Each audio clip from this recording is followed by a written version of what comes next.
एक बार की बात है। बलरामपुर गांव में एक छोटी सी लड़की नीतू रहा करती थी। नीतू बहुत ही प्यारी लड़की थी। वो रोज समुद्र के किनारे जाती और घंटों बैठकर समुद्र को देखा करती थी। नीतू की माँ नहीं थी।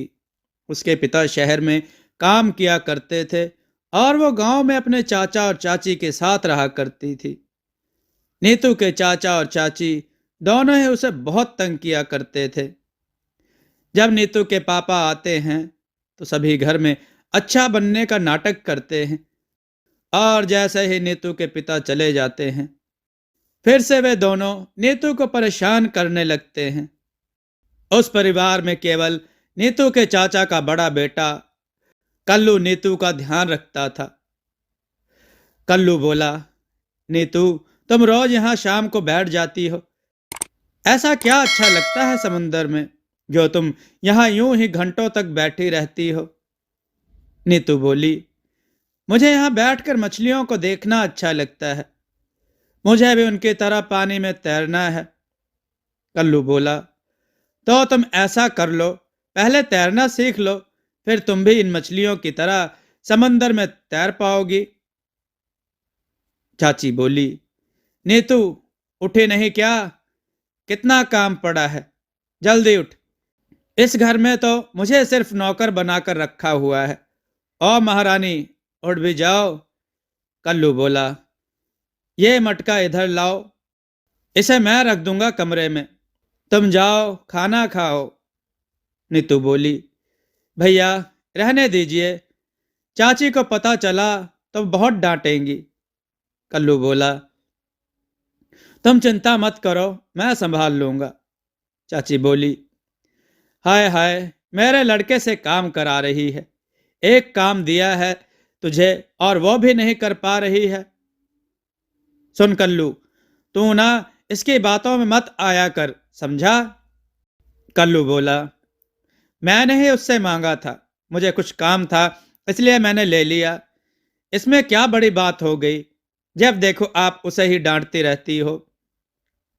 इसके बाद नीतू भी अपने काम पर लग गई। दिन बीतते गए। अब नीतू 18 साल की सुंदर कन्या में बदल गई और अब वो भी मछलियों की तरह तैरने में माहिर हो गई थी। इसी कौशल का इस्तेमाल कर अब वह समुद्र में मोती ढूंढने के लिए जाने लगी। नीतू तैरने में इतनी कुशल हो गई थी कि जितनी बार पानी में डुबकी लगाती कुछ ना कुछ लेकर जरूर आती।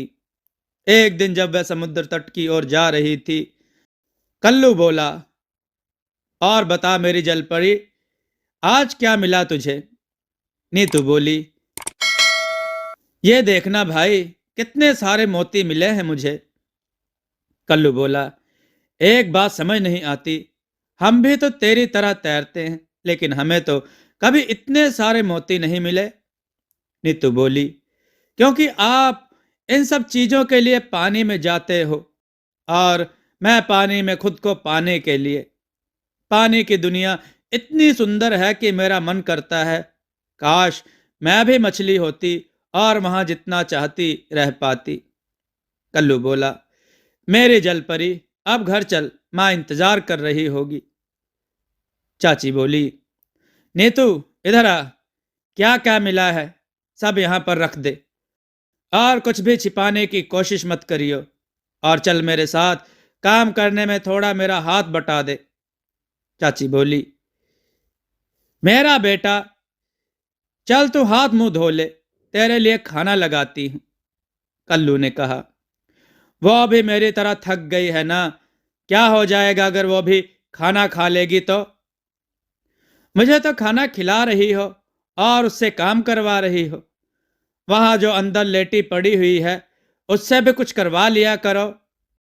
जब देखो तब सोती रहती है। मुझे तो समझ नहीं आता वो मेरी बहन है या नहीं।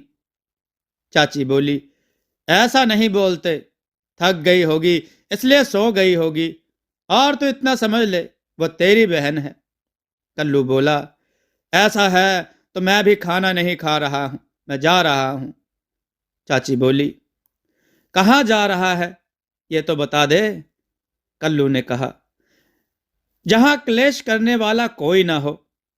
चाची ने कहा, देखो तो आजकल के बच्चे कैसे मुंह चला रहे हैं। चाची फिर बोली, तेरे वजह से हुआ है ये सब। मेरे बच्चे को जब देखो भड़का के रखती है।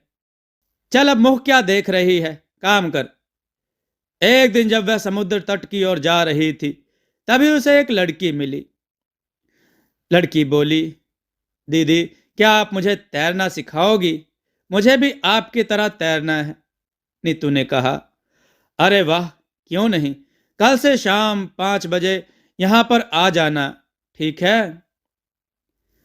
अगले दिन वह लड़की आई, बोली, दीदी मैं आ गई। नीतू बोली, आओ आओ, सबसे पहले हमें सांसों को अपने नियंत्रण में करना है। इसलिए तुम रोज थोड़ा थोड़ा सांस रोकने का कार्य करोगी, और जब तक मैं ना कहूं तब तक पानी में मत जाना। अकेले पानी में जाने में खतरा है। लड़की बोली, ठीक है दीदी। इसी तरह 5 बजे से नीतू उसे सिखाती और 6 बजे घर चली जाती। एक दिन जब वह घर जा रही थी, उसने देखा कोई दर्द में चिल्ला रहा है। वह आवाज के पीछे गई। उसने वहां एक जलपरी देखी। नीतू बोली, जलपरी क्या हुआ तुम्हें? डरो मत, मैं कुछ नहीं करूंगी। जलपरी बोली, तुम कितनी अच्छी हो।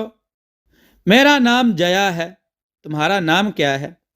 नीतू बोली, मेरा नाम नीतू है।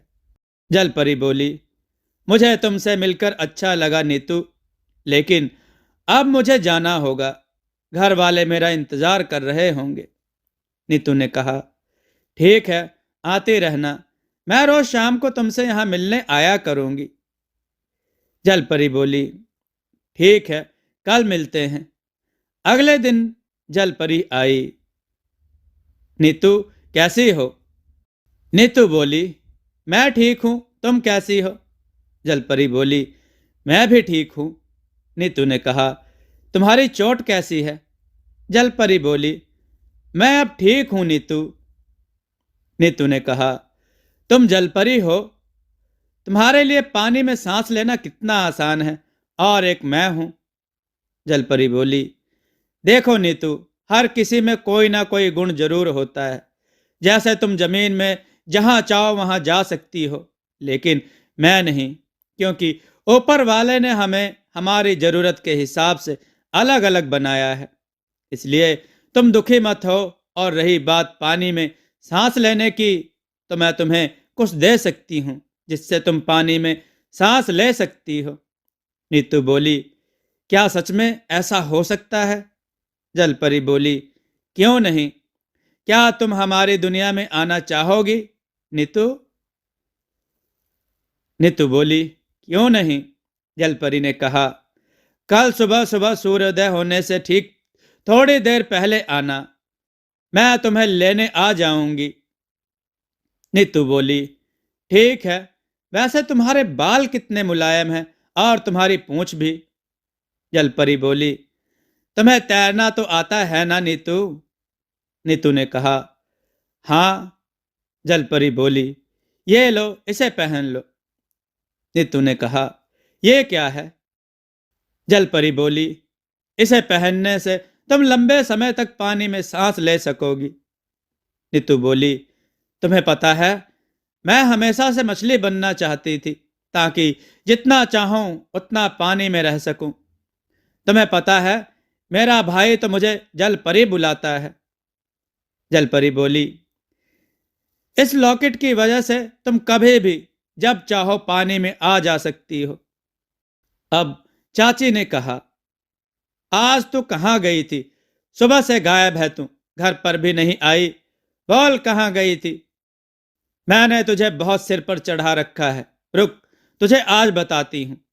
नीतू बोली, बस थोड़ा सा काम था आज। आज के बाद इतनी देर बाहर नहीं रहूंगी। चाची बोली, इसके बाद अगर बिना बताए गई तो टांगे तोड़ दूंगी तेरी। कल्लू की माँ बोली, अजय सुनिए ना, ये जाती कहाँ है? रोज शाम को बाहर जाती है और देर से वापस आती है। कहे कुछ छुपा तो नहीं रहे हमसे? कल्लू के पिता बोले, ये तो मैं भी सोच रहा हूं। बहुत दिनों से समुद्र से कुछ लाभ ही नहीं रही। कहे खुद ही बेचकर पैसे तो जमा नहीं कर रहे। कल्लू की मां ने कहा, सुनिए जी, आप ऐसा करिए, हम इसे कल जहां जाना चाहती है वहां जाने देंगे और आप इसका पीछा करना। देखे तो ये क्या गुल खिला रही है। कल्लू के पिता बोले, ठीक है, कल पता चल जाएगा महारानी करती क्या है। अगले दिन कल्लू की मां ने कहा, सुन, काम हो गया। नीतू बोली, हाँ चाची, हो गया, बस कपड़ों पर प्रेस करनी बाकी है।